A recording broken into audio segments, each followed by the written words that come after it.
A chopped cheese is one of New York's most legendary sandwiches, but today we're optimizing it for meal prep, turning it into a wrap. It takes 20 minutes to make, it tastes incredible, and it's perfect for storing and reheating. So what we'll start with is a very quick and simple garlic mayonnaise. This is 200 grams or 7 ounces of mayonnaise, just adding it into a bowl. You can use low fat if you prefer as well. Grate in 1 clove of garlic. That paste is always going to get maximum flavor out of the garlic. And just make sure you scrape all of that in there. Add in the juice from about 1/4 of a lemon. Just make sure no seeds decide to jump in. Add in a small pinch of salt, and you can either use ground white pepper or cracked black pepper. I'm going to use about 5 cracks. All we need to do is just give this a quick mix around. Very simple, nice and flavorful. And if you really want to cut the calories completely and add a little bit of extra protein, you don't have to use mayonnaise. You can use a yogurt base instead. What we're looking for is something that's nicely mixed, and this can be placed in the fridge until we're ready to serve. Ideally, we want 1 large brown or yellow onion. These ones are quite small, so I'm using 2. And all we're going to do is go through and make thin slices across, stopping at that root. That root's just going to hold it all together. Rotate and do a horizontal slice if you like to do it. And then just go through and finely dice. When you get to the end, just make sure you chop everything from around that root so we have no waste. You can save all of the scraps for stock.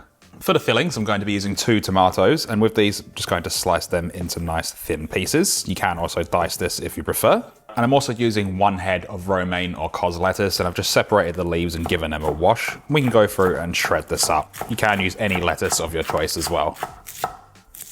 Now get a large pan over a high heat. If your pan isn't very large, you will have to do this next step in batches, but get this nice and smoking hot. I'm going to add in a very small spray of oil.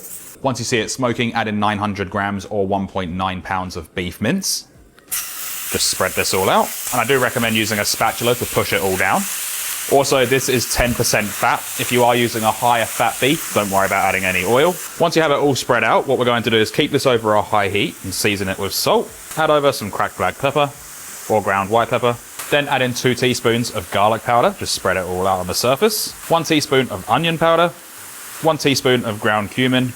1 teaspoon of ground coriander. 1 teaspoon of smoked paprika. And then half a teaspoon of dried oregano. With that all in, just let it cook for a couple of minutes, let it build up a crust. If we turn the pan down or start moving it around, we're going to knock too much heat out of it, and then the beef's going to steam rather than get that beautiful crust that we really want for this dish. After a couple of minutes, once we've got a nice crust on there and you can see a little bit of that oil coming out from that 10% fat, what we can do is start breaking this up and at the same time mix through all of those spices. I do recommend not breaking it up too fine as well. The bigger pieces in this are actually better. At this point, we can add in all of our onion. Just mix that all through. We don't want the onion to be fully cooked here. It's actually more of a textural thing. You can use white onion and even red onion, but more traditionally it's brown or yellow. All we're going to do is cook this for about 2 minutes.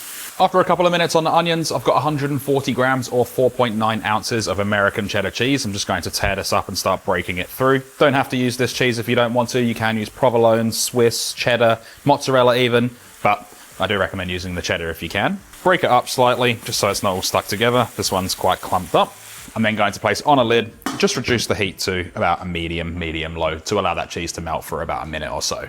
So after about a minute, carefully remove that lid. As you can see, the cheese is nicely melted. Going to turn it off the heat at this point and then just slowly mix all of this through.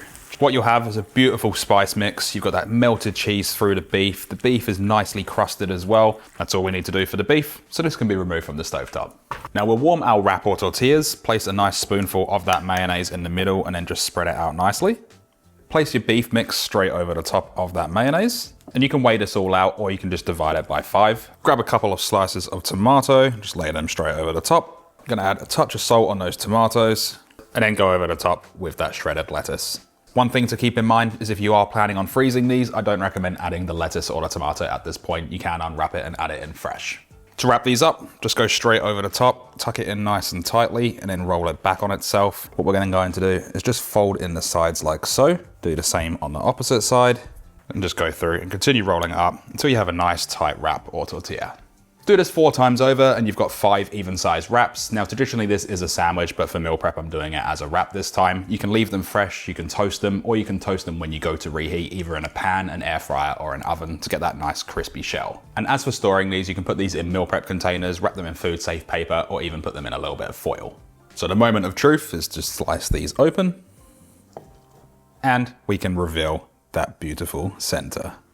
You've got that cheese melted through the beef, a nice crust on the beef, you got the lettuce, the tomato, and then that garlic mayo that just brings it all together. So with all said and done, there's one thing left to do, and that is we can then dig in.